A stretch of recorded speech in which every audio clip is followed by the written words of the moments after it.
नमस्कार, आप देख रहे हैं डिजिटल न्यूज और टाइम मीडिया भोजपुर। मैं हूं आपके साथ नरसिंह सम्राट। दोस्तों, इस वक्त हमारी मौजूदगी जो है बिहार के राजधानी पटना में है। आप एक नाम सुने होंगे जो फिलहाल अभी सांसद है, नाम है उनका चंद्रशेखर आजाद जी। उनकी एक अपनी पार्टी समाज कांसी राम पार्टी करेंगे तो बने रहेगा वीडियो में। जिस तरीके से आपका पार्टी का वर्चस्व धीरे धीरे जो है बढ़ते जा रहा है, क्या कहिएगा इस पे? हमारे पार्टी का वर्चस्व बढ़ने का देखिए, बेसिकली हमारी पार्टी का मूल रूप था उत्तर प्रदेश में, और हमारे राष्ट्रीय अध्यक्ष जी माननीय चंद्रशेखर आजाद जी जो है वो नगीना से सांसद, और वो निर्दलीय। उस समय पार्टी को कोई सिंबल नहीं मिला था, कोई पार्टी का कोई टिकट मतलब वो चुनाव चिन्ह अलॉट नहीं हुआ था। वो अपने दम पे निर्दलीय चुनाव लड़े, ये अपने बहुत बड़ी चीज है। और एक नया आदमी जिसको विरासत में राजनीति दूर का क नहीं मिला था, वो आदमी संग उस पे सैकड़ों मुकदमा उस शख्स पे है। तो वास्तव में उन्होंने भीम आर्मी के माध्यम से पूरे हिंदुस्तान में आज भीम आर्मी दलितों का नहीं, पहले लोग कहता था कि ये दलितों का है, लेकिन भीम आर्मी में सच्चाई है कि दलित नहीं है, पिछड़े अति पिछड़े ही नहीं है, उसमें बड़े पढ़े लिखे लोग नौजवान भी हैं। अब चंद मुट्ठी भर लोग जो है, जो 15% के लोग हैं, हम तो उनको भी कहते हैं यार कभी भीम आर्मी को समझो तुम। जुल्म करने वाला से ज्यादा दोषी जुल्म सहने वाला है। अब वो जमाना नहीं, संविधान में हर किसी को अपनी भावनाओं की अभिव्यक्ति की आजादी है, अपना कपड़ा पहनने की आजादी है, अपना पढ़ने का आजादी है, बोलने का आजादी है। तो आप अब दबा के रखें तो कोई दबने वाला नहीं है। एक छोटा सा मिसाल देते हैं, एक जो चींटी होता है ना, चींटी किसी को पकड़ लेता है तो जब आदमी खींचता है ना तो गर्दन कटा लेता है, लेकिन वो टूण जो फंसा देता है छोड़ता नहीं है। ये भीम आर्मी चींटी ही समझिए, लेकिन कि हाथी के लिए प्राणघातक साबित हो जाएगा। तो ये अब विशाल काय हाथी से भी विशाल स्वरूप इस चींटी का जो मट्टा जोट्टा जो होता है ना, वो विशाल काय रूप लेते जा रहा है।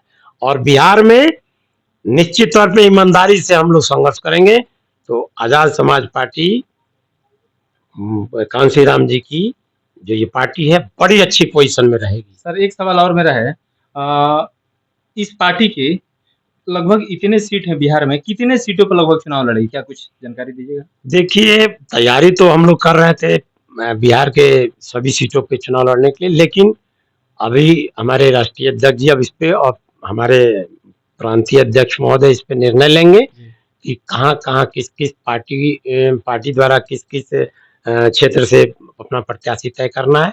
ये उनका विशेषाधिकार है, उस पे हमारा बोलना उतना उचित नहीं है।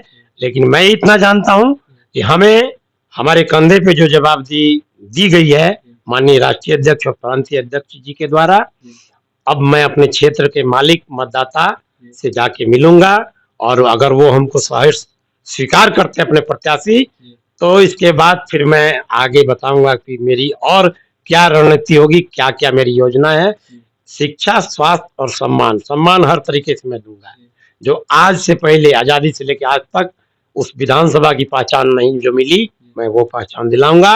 ये आपके माध्यम से आज ऐलान करता हूँ मैं। सर, लास्ट सवाल एक और मेरा है, बहुत सारे लोग ये बोलते हैं कि पूरे बिहार में हमारी पार्टी की सीटों की संख्या कम है, हम जीत गए हैं, विपक्षी पार्टी की सरकार है, इसलिए हमको वहां से कुछ फंड वगैरह उतना मिल नहीं पा रहा है, तो हम विकास कैसे करें?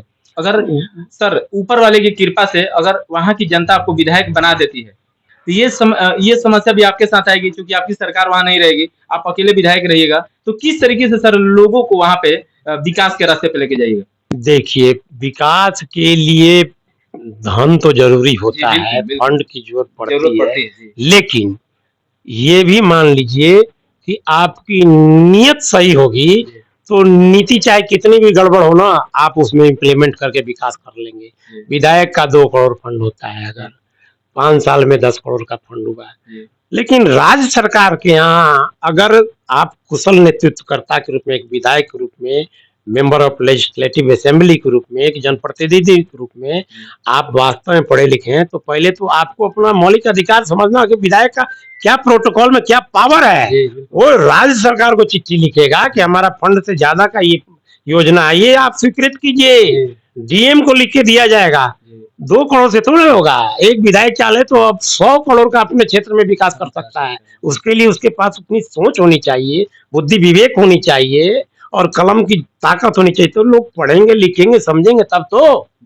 अब हम लोग को तो अब हम लोग तो पढ़ा पढ़ा के IAS IPS पैदा करते हैं, जिस सब्जेक्ट से हम मास्टर डिग्री लोक प्रशासन है मेरा और पॉलिटिकल साइंस है, हम तो इसमें खुद ही पढ़ लिख के पढ़ा के कितने को IAS IPS बना दिए।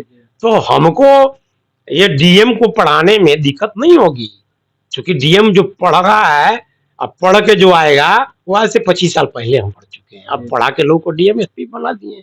इसलिए विधायक के लिए उसकी सोच होनी चाहिए और जनता की जरूरत के हिसाब से एक विधायक चाले तो 100 करोड़ का अपने विधानसभा क्षेत्र में काम करा सकता है विकास। पैसा फंड उसके लिए कोई बाधा नहीं हो सकता है। हौसला बुलंद होनी चाहिए, इरादे नेक होनी चाहिए।